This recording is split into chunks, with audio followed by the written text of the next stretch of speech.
We had a little thing for dispensing the wine and replacing it with inert gas. Yeah, like before Cruvena units even before any of those things yeah, existed, right. because that was one of the problems: is how do you preserve the wine? Americans, they would come into my tasting room and they'd taste my estate Syrah and they'd taste Barden Syrah and they go, "Well, I like this one," and no, I don't like this one. And it's like, no. Like them both, right? They're just different. They're different. I have a lot of friends from high school and college, and they're all in a lot of different industries and stuff like that. And of course, they have a friend who's in the wine business, and they send me, Bloomberg or New York Times or Washington Post or whatever. There's an article about how fucked up the wine business is.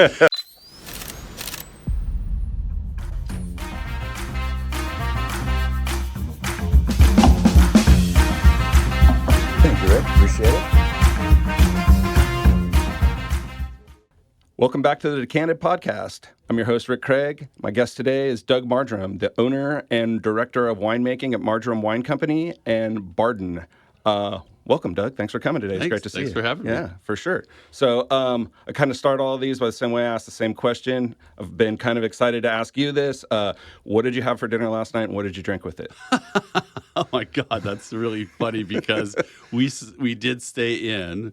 We made a beef enchiladas with a iceberg lettuce salad with green goddess dressing and Mexican rice, and made it all at home. And we had a Burger Gruner Veltliner in a liter bottle. It was Nice. It was a frugal night. Excellent. There was about six of us because my girlfriend's brother came over, and we had a couple other friends over. So it was just sort of a casual, friendly night. Well, I'm slightly disappointed, but that's all right. I know. If you'd asked me, like the night before. It happens. I did the same thing. I made, I just got a new griddle, so I made smash burgers last night. So, yeah, perfect. All good, man. So why don't you tell us a little bit about yourself? I'd like to know about, where you grew up, your family, and then your path to wine. Okay. I was born in the Valley, the Valley means a lot of different things now because I say I live in the Valley, which is the San Ynez Valley if you're in Santa Barbara County. But if you grew up in L.A., I grew up in the Valley. San Fernando Valley. That's San Fernando Valley in Woodland Hills. I went to Taft High School.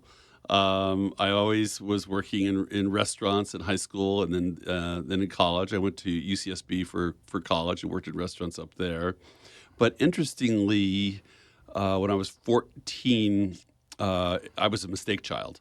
And so my parents took us on the European vacation, and my brother and sister were quite a bit older, so they split immediately. And there I am, a 14-year-old kid, pimples, long hair, just a little dick, and stuck with my parents. I didn't want to be there.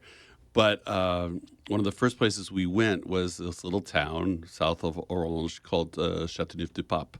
And we went down in this cave, and the vigneron gave me a tasse de vin, and he started pulling samples out of this barrel and telling us in great detail about the wine. And I was listening, and I was tasting the wine, and suddenly I looked up at my parents, and I thought, they're not that bad. And they looked down at me like, this little kid is not that horrible. And so for the rest of the trip, they let me drink wine, and I discovered wine at a very, very young age. I'd never had alcohol, and I loved the taste of it. And we'd have these great dinners and always let me drink a little bit of wine. So I started collecting Châteauneuf-du-Pape when I was 15, because I turned 15 when we got back from the European vacation, and I had a little wine rack in my room. And so at special occasions like Thanksgiving or Christmas, I'd open the bottle and be the sommelier and pour it for everybody. And it was quite a lot of attention for a young kid to get opening his wine. And so I was. In working in restaurants, I was always the guy who knew a little bit more about wine. Right. Not that I knew very much about wine. Right. So were your parents into wine? No, we got a little more into it after because of you. Because of that, and after going to Europe, I'd go down to the wine shop with my dad, and he would ask. We went to Vendôme Liquors, which is I don't think it exists anymore. Yeah, that does. And I would buy my wine. I was buying Châteauneufs for $4.99, $5.99 from 66 and right. Kind of wish you still had some of those, right? And he was buying wine, but they weren't really into wine. But we did start. Wine became part of our life when I was in high school. And then my senior year in high school, we had 2 extra bedrooms because, of course, my brother and sister had split. So they had a French exchange student come, and she stayed in my sister's room. And, of course, we fell in love with each other.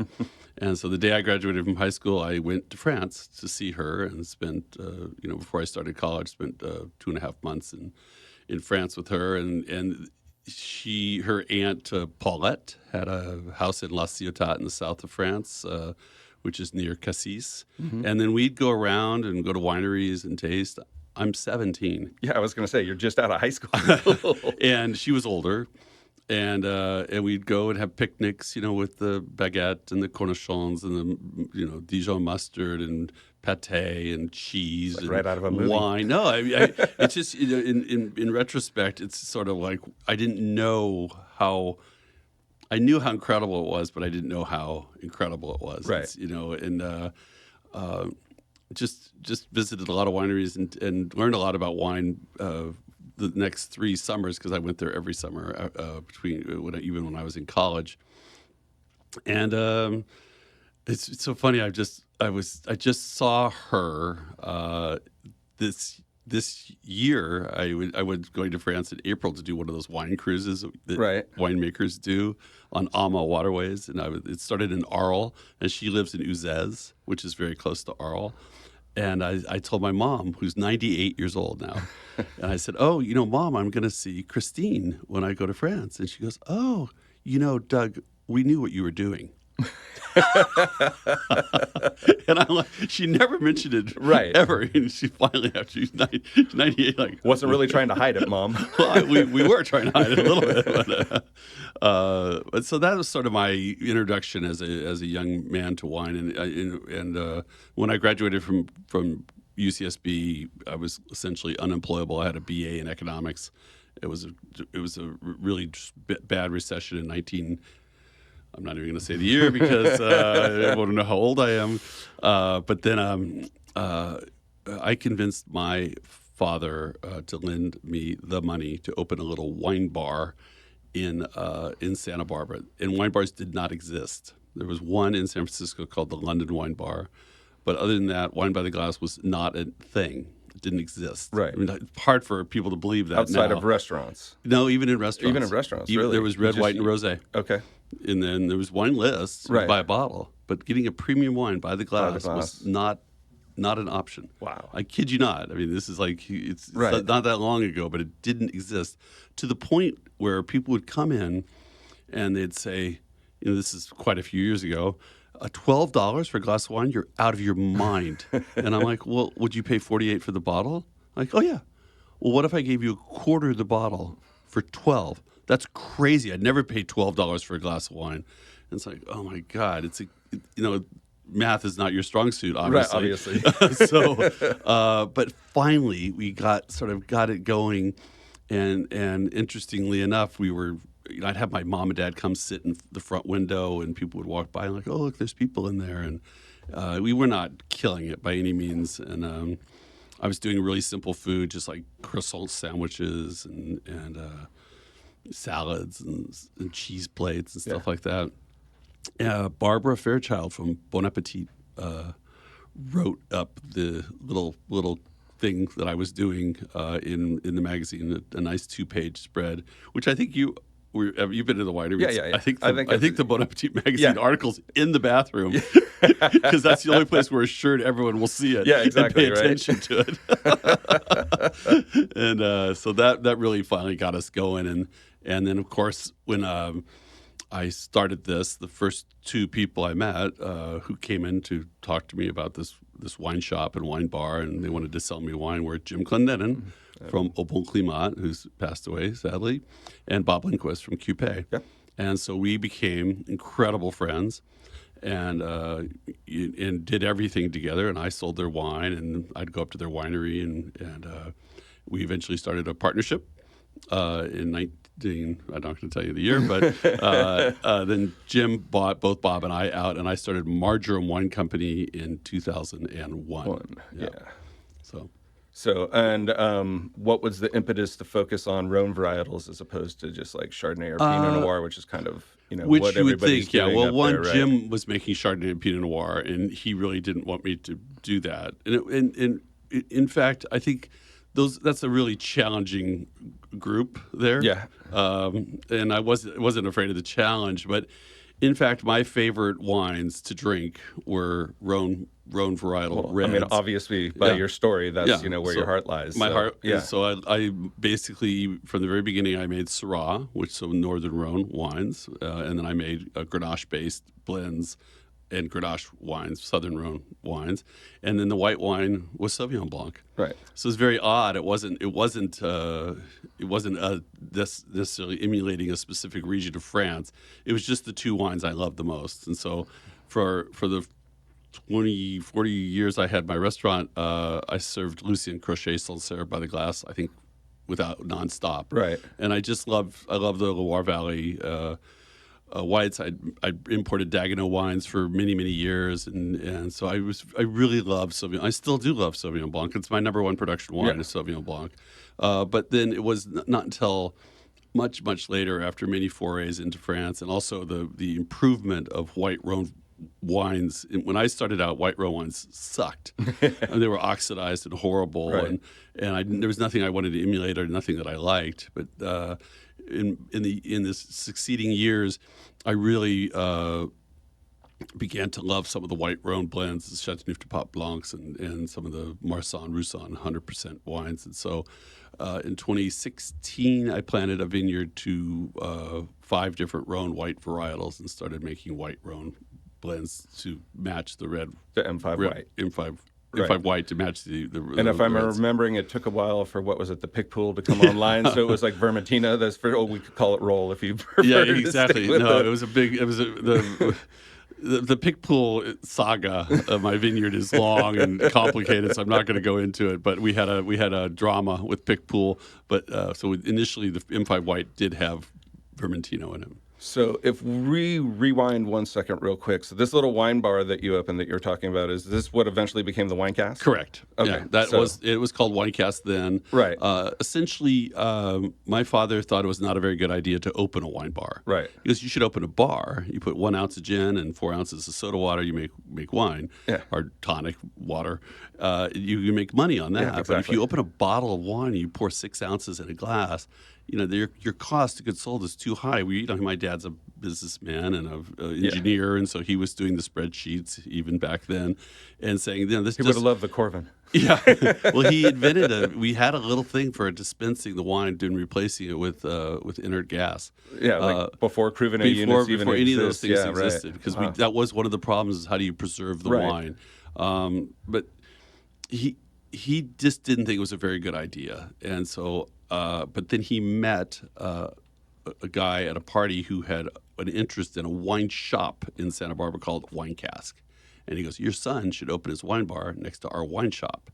It's like the Reese's peanut butter cup that I Right. just You put your recently peanut butter in my consumed. chocolate. Yeah, you put peanut butter in my chocolate. You got chocolate in my peanut butter. Same thing with Right. they can go to my wine bar and then go to their wine shop. Or they go to the wine shop and go to my wine bar. Turns out, like a lot of businesses in that era, they were doomed and they were going out of business. So we ended up buying the wine shop, which at that time was called Wine Cask, and then the little wine bar next to it became the Wine Cask Wine Bar. Right. Which went on to win a Oh. Spectator Yeah, Grand we Award got a Grand many Award years in a row, 1990, and top restaurant in Santa Barbara. I mean, we just kind of glossed over that a little No, we bit, so had I just wanted to go back a little. We had a great run. because I think it's a huge part of your story. Yeah, it's so. a huge part of the story. We really had a great run, and a lot of the people who are in the wine industry or in the restaurant business in our country, in our state, and in our county, are alumni of the Wine Cask. Right. And so, It's kind of like the fraternity of winemakers, or not necessarily just a fraternity, but like the list of winemakers that worked at Zaca Mesa at one point. Exactly right. No, Time. Zaca Yeah. was definitely an incubator, and Wine Cask was a big incubator. Right. People came in, started there, and went on and did. I always took great pleasure in having people who worked for me go on and do wonderful things. Right. And I took pleasure and credit. No, it's right. Well, it's like, you look at like sports, it's like a coaching tree. You look Exactly. at, how successful are your assistant coaches all getting head coaching jobs. Yeah. You're running a great program. No, bingo. So it's kind of Exactly- the whole exactly right. same idea. Yeah.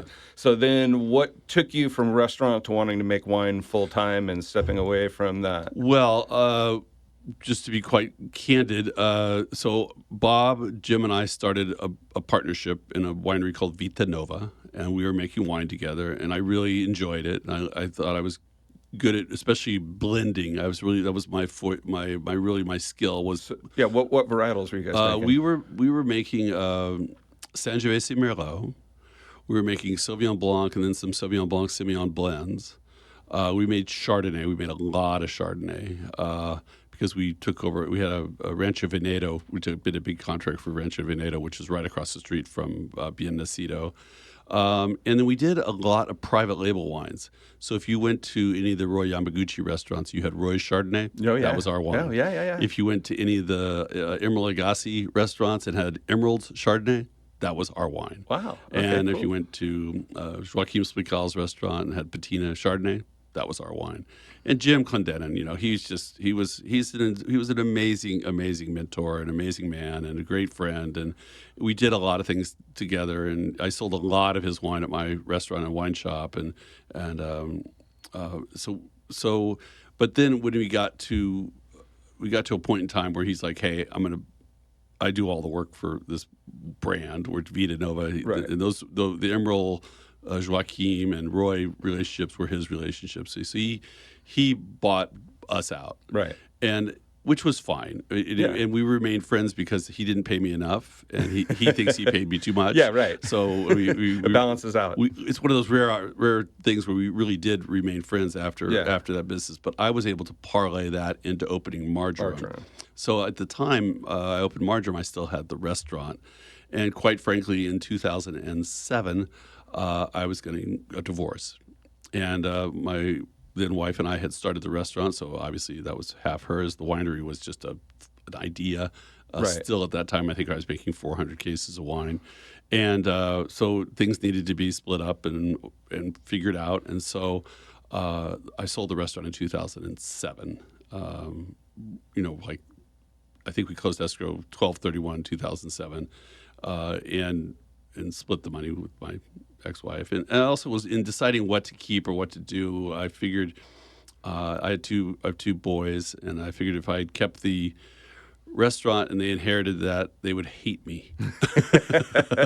But if I built the winery and concentrated all my efforts on that, they would love me. And it's also the wine business, the winery production business is very good for having young children. Right. I really work hard during the time they're in school, which is September. They go back to school it's August, September, and then I'm free for the holidays. Generally, not now because vintages have gotten so cold, but before times, I'd have December off. I used to always say, you can't cuss on this. Sure you can. Oh, okay. I used to always say, I don't go to the winery in December. All you can do is fuck up the wines. But now, since it's been so cold, in Santa Barbara, interestingly, is colder, getting colder. We're still working in the winery in December, like the last 5 out of 6 years. We were pressing in 23. We were still pressing in 24. Wow. Yeah, it's a changed world.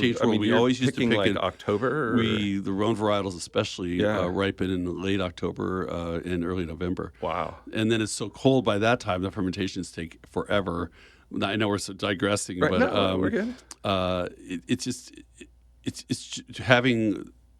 And then summers are kind of free. There's really not that much you can do. Spring is bottling and blending and selling, and then summer, and then your kids are off. So it was a really good business to have with children. And they'd come to the winery and they'd come to the vineyard, and it was a good move in retrospect. And I got lucky to be able to sell the restaurant and right before another huge recession in '08. So it worked out well. Well, I lived through those times. I had a restaurant for 18 years. I And know you're we not wrong talked about about the it. kids, right? So, Well, the kid but thing, it's funny because my son is still working. He just graduated from college like a little over a year ago. But he's staying in Boise and he's working in restaurants. Yeah. And it's a great job to have. It's a great job, and it's a great skill to have. But even in the restaurant, I would take him to school. I'd go to the restaurant. I'd work lunch. I'd finish up lunch. I'd pick him up from school at 3. And then I'd, do homework, have dinner, and then I'd go back to the restaurant for dinner service. And then, by the time I got back from that, Right. they were asleep. Yeah. So it wasn't that bad, but it was to have both. Yeah. No. That's probably not going to happen. That was crazy. Right. Yeah. So Margerum Wine Company, focusing on Rhône varietals. What was your first vintage and how was it received? First vintage was 2001. It was received very well. I sent out a letter to a lot of my best customers that I had with the restaurant. Ann Colgan was one of my first customers. A lot of the people who actually were not only my clients, but also my vendors were very supportive of the first wines that were released. And so the first, 10 years, it was almost all done through just I'd write a very pithy little newsletter and send it in the mail, and people would, with an order form, people would fax it back. And so what were the wines at that point in time? So it was, there was a M5 Red, which is a blend of 5 red Rhône varietals, basically Grenache based. And then there were single vineyard Syrahs from friends of mine who had vineyards in Santa Barbara County.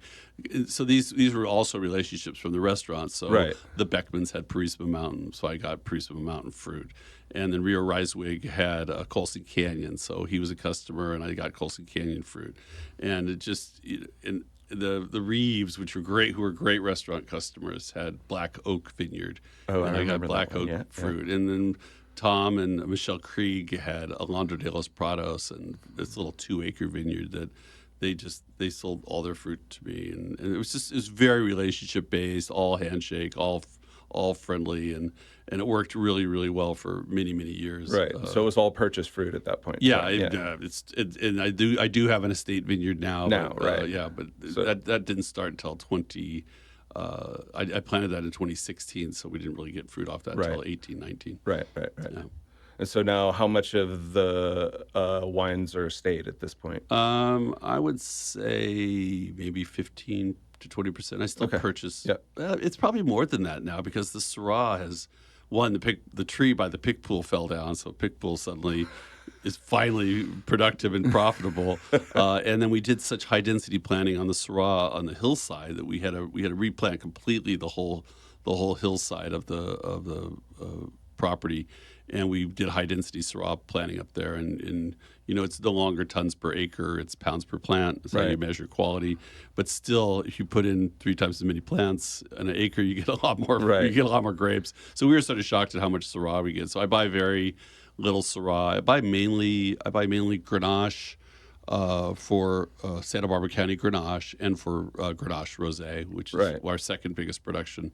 So our largest production is Sauvignon Blanc. Our second largest production is Riviera Rosé, which is a Grenache-based rosé wine. And so are those still all the long-term relationships that you started with, or have you evolved? Pretty much. I mean, 15 was a real landmark year for me because it was a huge drought, and everyone was just dying. And so Rio from Colson Canyon said he threw up his hands. He just walked away. His wells were dry. He had no water, and he sold the vineyard. The Beckmans, Steve Beckman had already cut off every single other person for Purisima Mountain fruit except for me. But he said, I can't afford to sell you fruit at any price. Right. I don't have enough to make my own wine. So he cut me off. The Black Oak situation, same deal. Drought, huge drought, really low yields. They had whitefly problem, and so 15 was a really difficult year. All of a sudden, the relationships I'd had for essentially 15 years it wasn't because of relationship. It was because of reality, and all of a sudden, I'm losing all my Syrah sources, and that's when we decided, listen, we got to make sure that we have complete control, the clones we want, the farming we want, and not have to drive around to 6 different places to farm Syrah. So we now have 5 clones of Syrah on the estate property, 3 of which are own-rooted and co-planted with Viognier, which is pretty dramatic. Right. I mean, I don't know how geeky your podcast customer is, but the own-rooted is an amazing thing. And co-planting with Viognier is not done very often either. So we have the 3 Topless clones, and then Alban and Estrella for Syrah, and then we planted Grenache, Mourvèdre, Cunoise, and Cinsault, and then we planted 5 white varietals on the lower part: Marsanne, Roussanne, Viognier, Picpoul Blanc, and Grenache Blanc. Yeah, sweet. Yeah. And then M5 White is, what are we on, like the 6th, 7th, 8th vintage? Yeah, so I think the first vintage was 17 because those there was vines existing in the bottom part there that we were able to graft. So we did get a crop in 17. So and we're just releasing the 24. So we're in the 7th vintage. And then what's your total production today? Of Margerum? Of Margerum wines. You know, we went from 400 cases. Where are we at today? We're 26 to 28,000 year after year. I know if one more. I have a lot of friends from high school and college, and they're all in a lot of different industries and stuff like that. And of course, they have a friend who's in the wine business, and they send me, Bloomberg or New York Times or Washington Post or whatever. There's an article about how fucked up the wine business is, and they send it to me in email, and I don't know how do I respond like. Thanks. Yeah, Thanks. right. Like, Yay, but in fact, it is. There's oversupply right now. There's a lot of players who should not be playing. Right. And we've had a lot of these. The wine business has been very up and down, and I've been through a lot of cycles. We haven't changed our production. We're staying the course. We haven't raised our prices. We've been very good at what we do, and we're doing fine. I feel like there's a lot of stability, right? And I kind of feel that way about Chambers right now. Yeah. And in a sea of chaos with R&DC going out of business and brands jumping all over the place, we're like this, like people know that they can rely on us They can and that count we're on not you, going and anywhere. It's family owned, and all the wineries in the Chambers books are all family owned wineries. They're doing well. They're not speculative. They're not people making wine for some unknown reason. They're people who have passion and care. The most asked questions I get from buyers and from other reps is like, hey, what did you guys pick up? And I'm like, nothing. Nothing, yeah. I mean, I think Matt told me that we fielded like 40 calls in the first 3 days and said no to everybody. And it's everyone's looking for distribution. The consolidation of distribution has been, it's hard. And also the demise of direct-to-consumer has been tough for a lot of wineries. But no, we have a very diverse sale chain. We do some direct to consumer. We do some through our mailing lists. We do some through our tasting room. We do some through our website. We do through our best distributor, which is Chambers in California. But then we have distribution in about 30 other states in the U.S. and Japan and Germany. So it's been fine. I'm not complaining. Right. But it's always good when it's booming. But of course. So how are international sales now with the tariffs and everything going on? Well, tariffs are for imports. Right. And I haven't really seen our sales jump up because tariffs affecting pricing on imported wines. I don't think it's quite hit yet. I think it will hit. Right. Obviously, my Canadian sales have gone to zero because now they will not allow American wine into that market. But yeah, the tariffs are I'm not for them whatsoever. I like a level playing field. I want to compete with people. But there's also a mindset, and especially if you go to the East Coast where California wines are just discriminated against. They're not even a thought of a wine list. And if I hear one more young sommelier in Brooklyn say, I only buy old world wines, it's like, the world was all created at one time. It's not, there's not old world, new world. And if you've even been to the quote old world, they're using more new world techniques than I use at my winery, which is very, the wines are made very naturally. The fermentations are all open top. It's all done by hand. We use very little. We do almost no intervention except occasionally for certain wines we add yeast, but most of it's natural wild yeast. We use very little sulfur. We preserve with CO2 and lees, and it's crazy. But that being said, and you're not Napa Valley Cabernet, and we're not Napa Valley Cabernet, which is just something I won't even get into. It's become super ubiquitous, and that's more what they're, I think, rallying against than actual California wines. California wine, to some degree, there's a lot of sugar problems. Yeah. A lot of these most popular California wines have tremendous amount of residual sugar in them, and we, of course, have none. So I don't know. I sort of get it and don't get it, but it's I do travel a lot for the wine business, and when you travel Air Italia, you know what they serve? Italian wines. Yeah.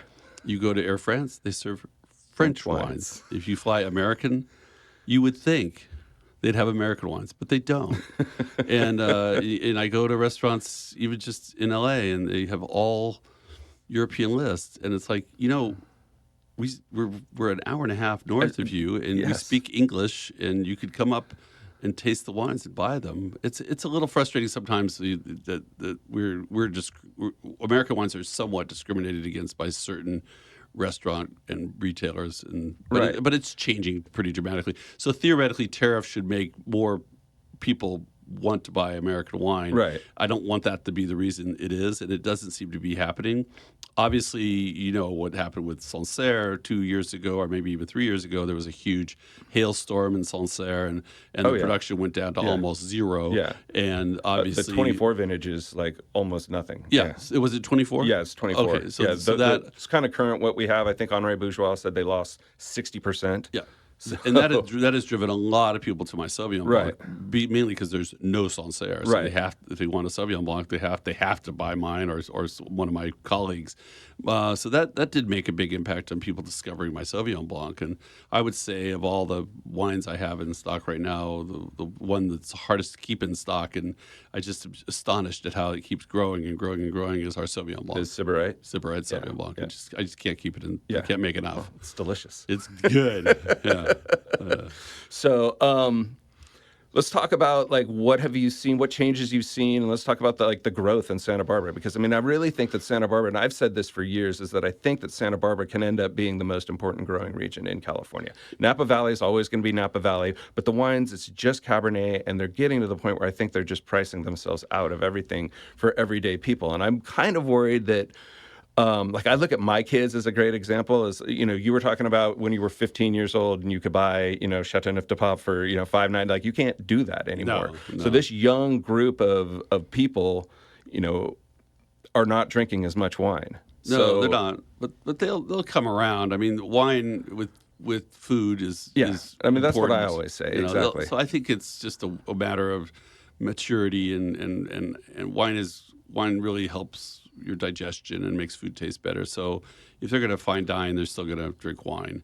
I don't think there'll ever be a substitute for wine at the table for meals, even beef enchiladas. Right. But with iceberg salad. Iceberg lettuce. I know, it's super embarrassing. I'm just like, God, I wish I could tell them about that. But nevertheless, yes, that's what the current talking points about wine are right now. That the younger people aren't drinking it, but I just think it's again these little patterns of behavior. They'll come back to wine. Wine is very important for our culture and and the way we live and the way we want to live. And so I'm not worried about that. I think young people will start drinking wine again. I hope so. So when you started Margerum in 2001. How many wineries were there in Santa Barbara at that point in time? Well, in 2001, there were probably 200. When I started Wine Cask, there were 2 in Santa Barbara County, 2 wineries. 2 wineries? 2 wineries. Firestone and Zaca Mesa. And Zaca Mesa, right? And now there's over 400 wineries in Santa Barbara County, and that's just counting the actual brands. There's all these sub brands, like I have Margerum and also Barden and other labels too. But there's a lot of little players that don't get counted in that 400 number, but the growth has been incredible. What Santa Barbara has, and I'll touch on what you were saying earlier. We have this unique set of circumstances there. The soils are tremendously favorable for growing grapes for wine. They're very denuded. They're very low nutrient. Most of the San Ynez Valley is ancient ocean bottom soils. There's a lot of diatomaceous earth and limestone. There's also a lot of sand. I personally don't grow grapes in sand, but there's a lot of grapes that are grown in sand, which do well because it's also low nutrient. And you get further east, you're getting these really ancient soils. You're getting a lot of serpentine and iron and granite and growing grapes on those, especially looking for more like Sauvignon Happy Blanc. Canyon, Ballard Canyon. Happy Canyon, especially. Ballard Canyon is pretty limestoney. Right. So the soils are really good. The climate is really good. And we're probably the only region in all of the world that is actually getting colder. Most wine regions, if you're reading wine, when the wine press, are getting warmer.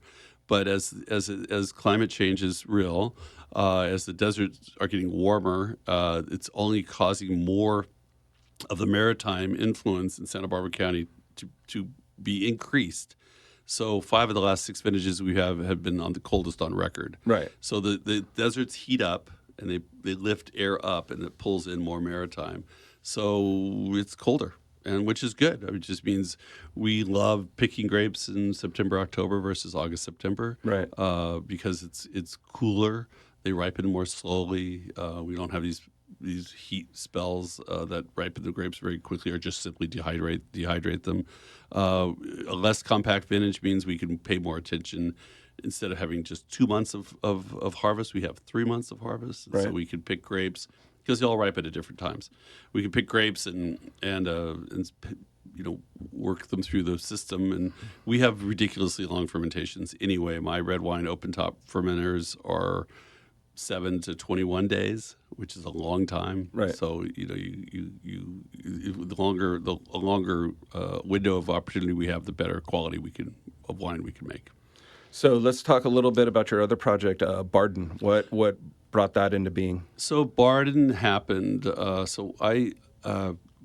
Fred Brander, who's a local legend in Santa Barbara County, I love his Sauvignon Blanc. And when in 2001, he's the closest winery to my restaurant.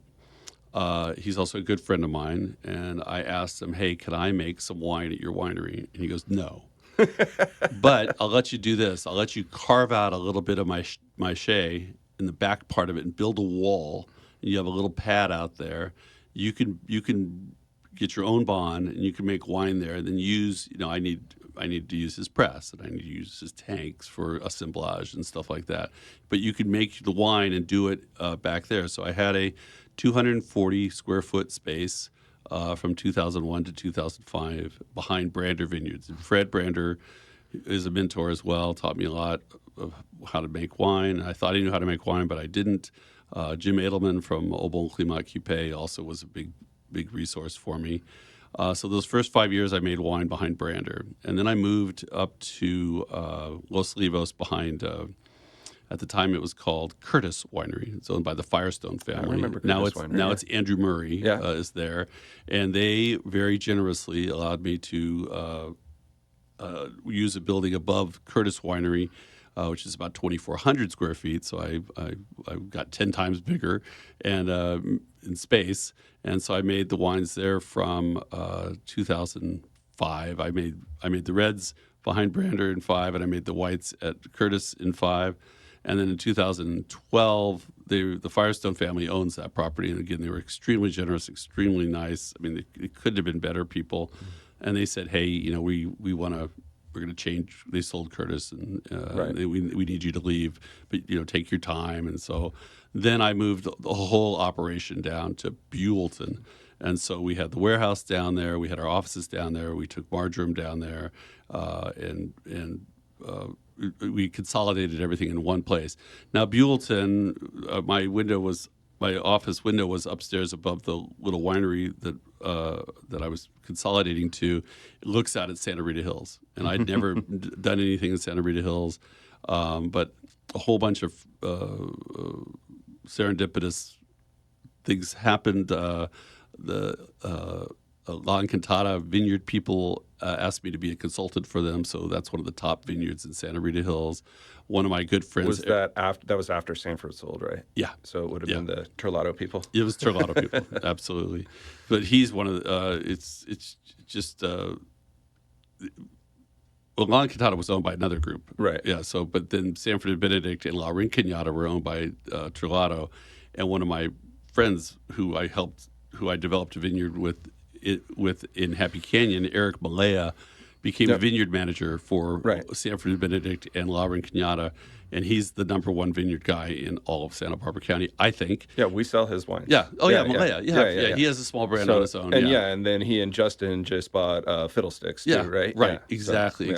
So then Eric calls me up and says, hey, whatever you want. So there's a queue to get into Sanford and Benedict. You can't just say, I want to make Sanford and Benedict Right. wine. So I got to the front of the line. So we talk about Sanford and Benedict, So planted in 1972 by Right. Richard Sanford, like one Right. of the great vineyards one in of the this great. state. So I have full access to La Cantata. I have full access to Sanford and Benedict. I have full access to La Rinconada, and then I'm right there. But it was so. Not Margerum, Right. so my middle name is Barden, and so all the wines we decided to make from that area. I remember the story. Technically, you didn't have a middle name, correct? Yeah, well, I did by then, but I actually illegally, really, I've never had a middle name, so I just put Barden in there. But my passport doesn't have it on there. Right. But my assumed middle name, my alias, is Douglas Barden Margerum. It's a family name that I was able to acquire. And so what was the first vintage of Barden? 2012. 2012. And Yeah. you made how much wine?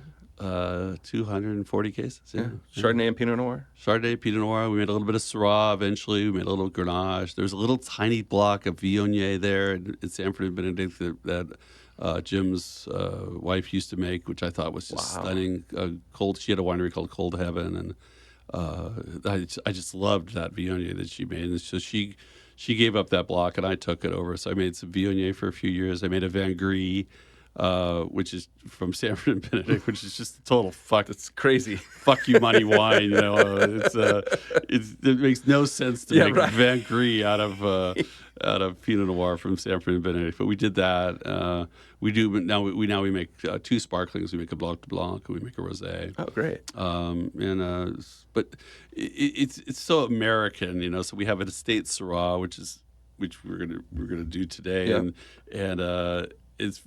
it's from the property I developed, and it's very, very good.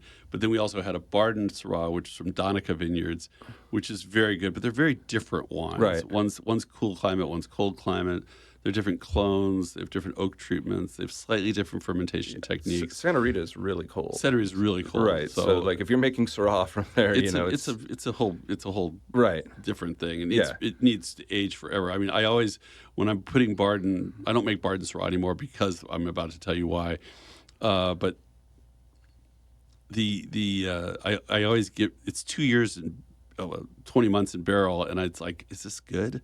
And then I end up believing that it's good, and then like after 3 or 4 years in bottle, it's unbelievable. But Americans, they would come into my tasting room and they'd taste my estate Syrah and they'd taste Barden Syrah and they go, well, I like this one, and I don't like this one. And it's like, no, like them both. Right. They're just different. They're different. Yeah, exactly. But everyone wants to put everything in a vertical judgment thing. Like this is like the numbers score. This is a 94. This is a 90. Yeah. Like no, the Barden is for aging and for for game, and the Margerum Syrah, you can be drunk a little bit earlier. It's not quite as cold climate, and it's more for ribeye steak type thing, and they just have different purposes and uses and flavors and taste. You're allowed to like them both. But the Northern Rhône and the Southern Rhône are not the same. Exactly right. But we were competing against ourselves, and so now Barden is just Burgundian varietals from Santa Rita Hills, and Margerum is all the Rhône varietals. So, but if you buy the Margerum Santa Barbara County Grenache, that is mostly from Santa Rita Hills. Right. We just don't put Santa Rita Hills on it exactly. because then people would say, why isn't that under the Barden label? Right. So we do buy a lot of Rhône varietals from Santa Rita Hills, but those are under those are under the Margerum label. Just trying to not cross-contaminate. Correct. Well, fantastic. So where do you see the future of Margerum and Barden? Well, I don't know. I mean, are your kids interested, or? I have a 10-year rule on the kids, so one of them's just coming up on 10 years. So they cannot work for their father until 10 years after they graduate from college. So they both have graduated from college. They're both very successful. The the 10-year rule was a Burgundian guy told me. When they graduate from college, most of my colleagues, when their kids graduate from college, they come work for their mom and dad in the winery. Right. It's not healthy. I don't think it's healthy. Right. I'm not ready for them. I'm not ready to retire. I'm getting closer to ready to ease up a little bit, but and so it would be a good time for them to come in. But they're both doing very well in their own lives, and I think they would like to own it. I just don't think they want to work. Right. They want to work, but they just don't want to work at the winery necessarily. They could. They know everything about the winery. They've worked there all through high school and college. Right. But they have their own lives. One boy lives in Canada, and the other boy does live in Santa Barbara now. But he has his own company, and he's doing very well. He actually won't take the pay cut to come work for me. So I don't know. The wineries. We're just going to keep going, and I'm not ready to retire. So things are fine. Yeah, perfect. Yeah. All right, Doug. Well, it's been a pleasure. Thanks for having me on today. It's fun. Let's go out and sell some wine. Okay. All right. Deal. All right. Cheers. Cheers.